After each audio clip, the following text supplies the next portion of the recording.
હે વાલી આમ જો તો ખરા મંદિરને કેટલું ભવ્ય બનાવી દીધું છે ભાઈ. આ ફોટો જોઈને તમને આઈડિયા આવી ગયો છે અમે ક્યાં છીએ.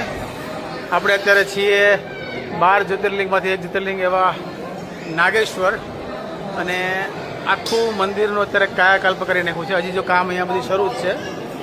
અને તમે મંદિર જુઓ એટલે ફરતી કોથી એકદમ આખું શું કહેવાય કાચથી એકદમ એને જડી દીધું છે મંદિરનું.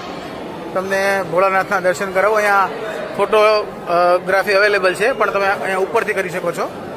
તો ઉપરથી હું તમને ભોળાનાથના દર્શન કરાવું થતા હોય તો.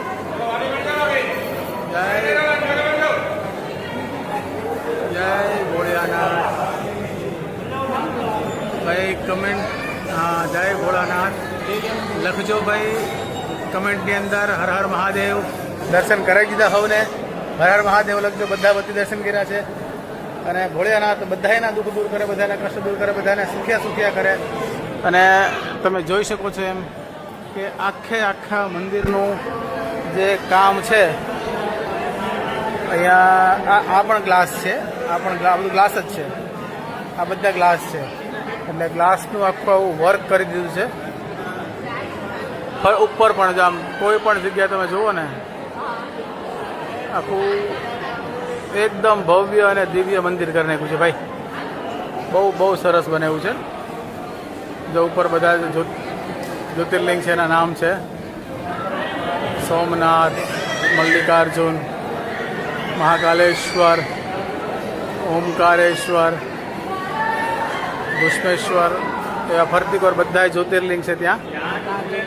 અને આ બાજુ ભોળાનાથ ને નંદી મહારાજ ને બધાય. અને અહીંયા શંકર ભગવાનનું ત્રિશૂળ પણ છે. અને મારી માટે ભાઈ ખરેખર બહુ મોટી વાત છે કે આજે મારો જન્મદિવસ છે ને આજે હું અહીંયા સાક્ષાત મહાદેવના દર્શન કરી રહ્યો છું. તો મને પણ ભાઈ તમને જે આવા આશીર્વાદ આપજો. દ્વારકાના થઈ ગયા, હનુમાન દાદાના થઈ ગયા, અને હવે દ્વારકા અહીંયા આવી ગયા ભોળાનાથના દર્શન કરવા. બોલો એક જ દિવસમાં દ્વારકા, બેટ દ્વારકા અને એ મારા જન્મદિવસના દિવસે. તો આશીર્વાદ આપજો, હર હર મહાદેવ લખજો. અને હજી અમે સૌરાષ્ટ્રમાં ઘણા બધા મંદિરોના દર્શન કરવાના છીએ. સૌરાષ્ટ્ર જાત્રા છે અમારી. યસ, કારણ કે આપણું જે આવતા રહેશે ને બધા તમે વધાવી લેજો. આપણું જે શુદ્ધ જીવન છે એની માટે થઈને આપણે પ્રાર્થના કરવા માટે નીકળ્યા છીએ. શરૂઆતમાં આશીર્વાદ લેવા માટે નીકળ્યા છીએ. ફરી ભેગા થવું જવું જવડેરા ને રામે રામ. હર હર મહાદેવ.